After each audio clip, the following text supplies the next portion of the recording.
What's the temperature today? Right now, it's 36 degrees Fahrenheit. Today, expect a high of 56 degrees. Well, the sun is shining, the birds are chirping, and spring is definitely in the air. So today I have some tasks that I need to get done that probably maybe should have been done in the fall, but that just didn't happen.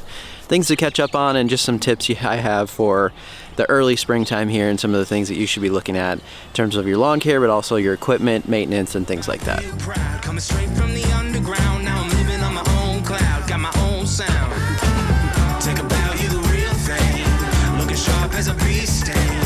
Don't wait for the moment to come, we're taking control, we grab it and run. Now pick up the pace, pick up the pace, pick up the pace, yeah. The cold is definitely hard on those cameras, just the battery powered ones, and when it gets below zero they kind of lose their battery power pretty quickly. Sometimes they just don't even work. But you know, just in case Knorr shows up unannounced, I need to make sure I'm ready and have all that visual evidence ready to go, because you just never know what's going to happen. This is bull crap.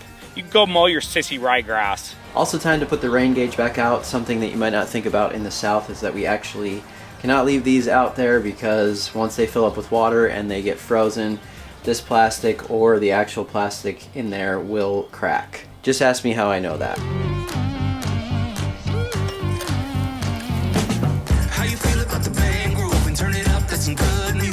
So if you just kind of look across the yard right now, you might think that I have Bermuda grass because it is brown. Definitely the top layer got a lot of that winter cold and turned all these leaves pretty brown. But if you look really closely down in here, there's actually a ton of green that is starting and really wanting to come out. So I just need to let this dry out. There's a few spots that are still kind of soggy and the soil isn't quite set up yet for mowing, but it's not going to be long. I'm definitely itching to get out here and get this thing green again.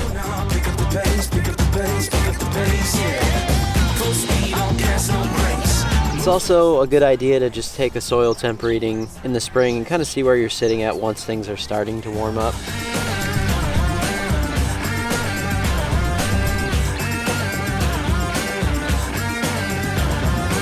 So hopefully you could see that a bit. It's sitting right around 37.2, 37 degrees at a 4-inch depth. So definitely still pretty cold here. It is still the middle of March, nothing really out of the ordinary for that. I'm going to also check the 2-inch depth just out of curiosity, and then I'm going to go over by Kelsey's garden shed. There's more light that reflects off of that down onto the lawn, so usually it warms up quicker over in that spot, and I just kind of get a sense of how fast it's going to warm up once the sun gets intense here on the rest of the lawn. So for the 2-inch depth, it looks like 38.8.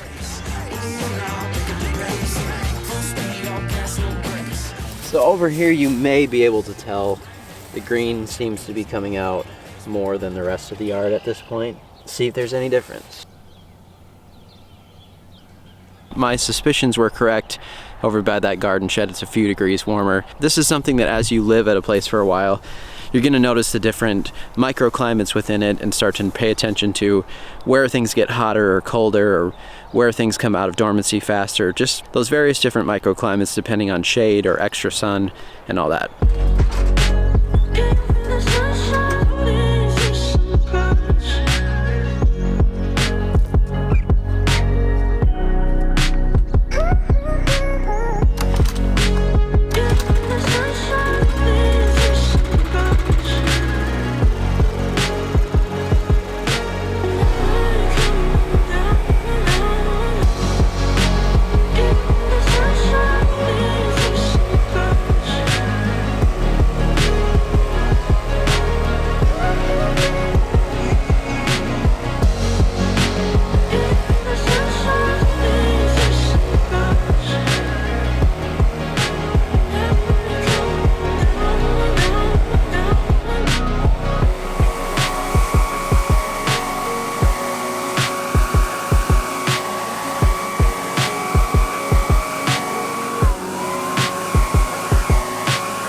So much debris out here by the street, and I'm not going to get everything all at one time, but that backpack blower does help immensely to clean this out as much as possible.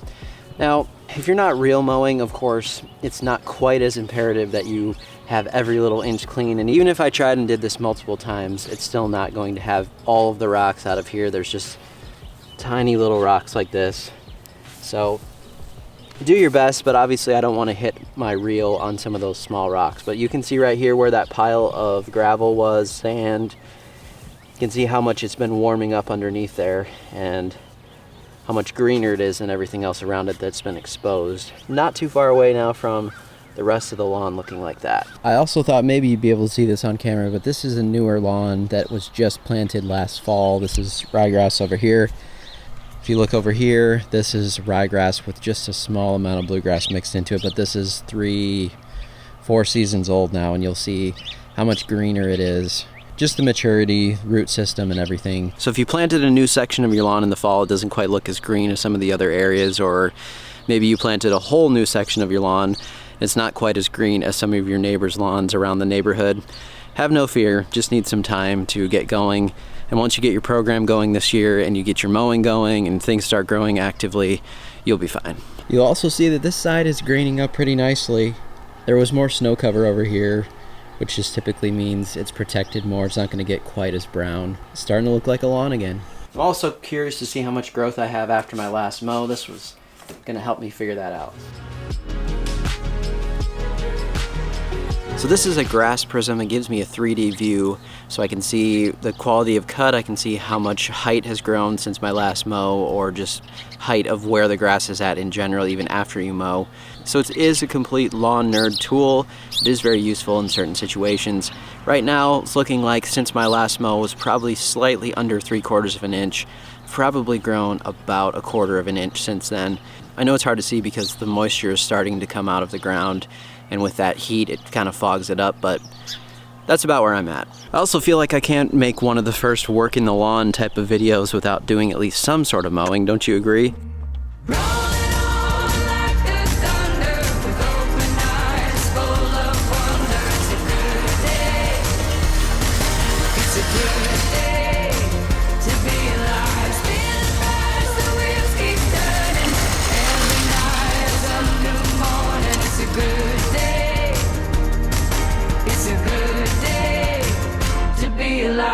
That leads us into a natural question of when should you start mowing your lawn? This really is going to also come down to the intended height of cut that you want for the year. So if you want to cut your lawn at 3 inches tall, it's going to obviously take longer to get 3 inches of growth in the springtime for that first mow compared to me who wants to mow between 1/2 or 3/4 of an inch, somewhere on there on that low cut turf. So that's the first thing that you need to think about, is that it's going to take slightly longer for you. Beyond that, I'm just looking at the next few days. You see a low of 39, you see a low of 43, you see a low of 33. So what I'm looking for is just something that's not going to be an extremely hard freeze. I don't want to see a low of 22 and start mowing. It's not that it's going to do excessive damage by any means. I've tested this in the past to see what I can get away with.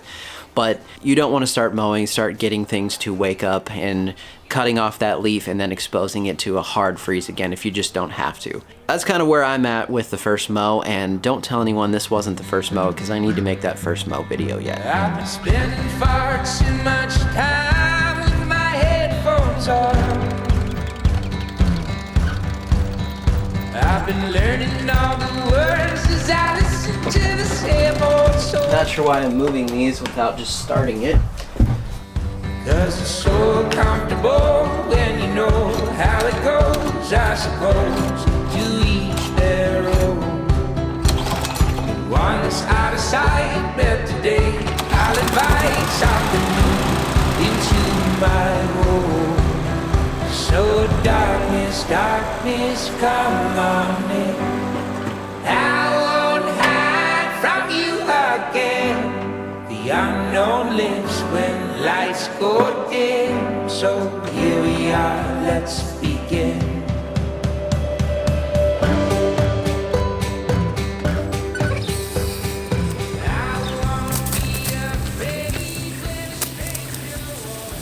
Well, isn't that great?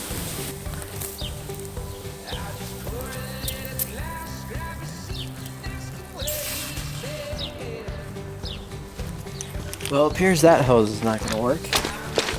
So, come up with a different option.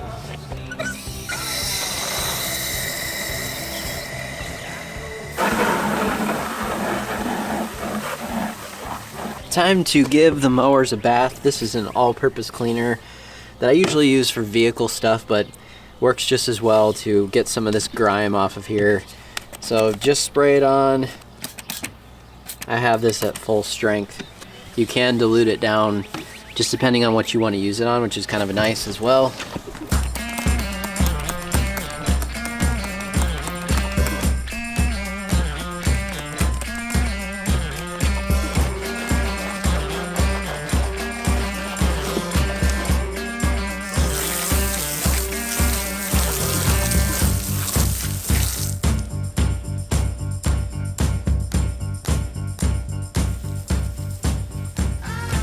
So there's the result from the all-purpose cleaner, just spraying off with water. I didn't scrub any of this area in here, and you can see pretty good job just for spray on, spray off.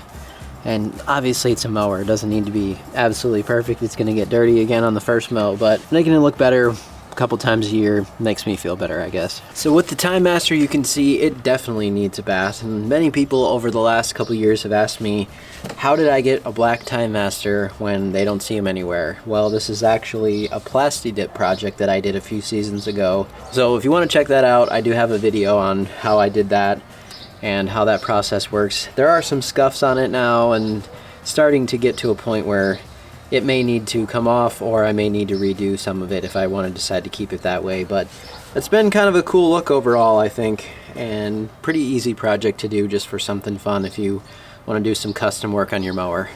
The other thing that I found about this all-purpose cleaner is that on my truck tires, on my old 99 truck, I have Plasti-Dip just on the wheels so that they're black, and it always cleaned them a lot better than I thought with this all-purpose cleaner.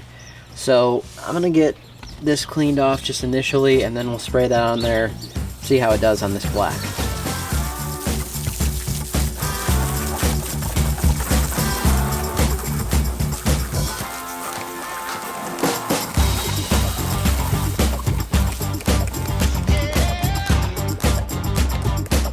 To do the scrubbing, I'm just using some car wash soap and a simple tire brush.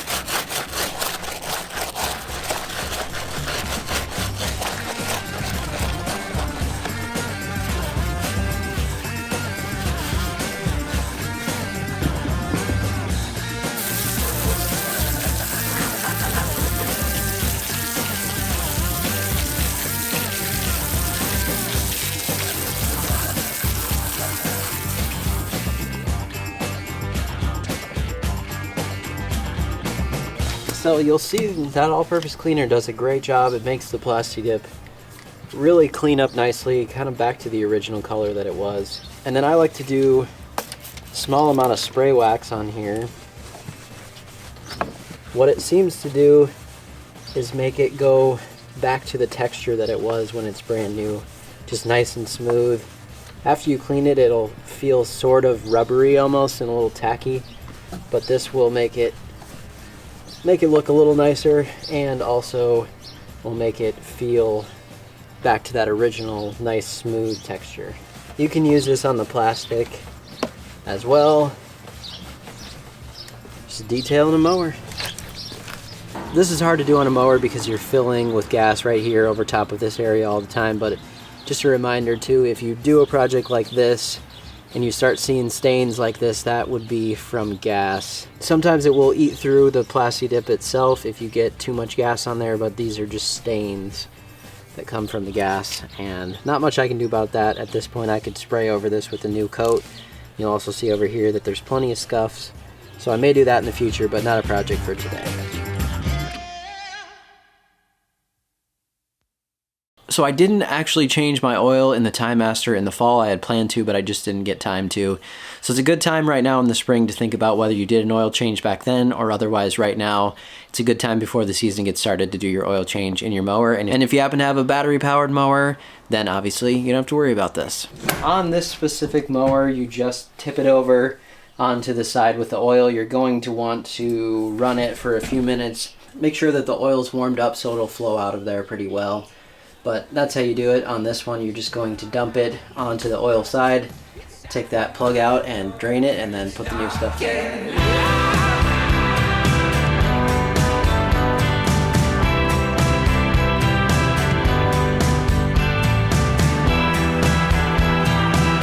Definitely needed to be changed. It's pretty dirty. So darkness, darkness, my new friend. Light your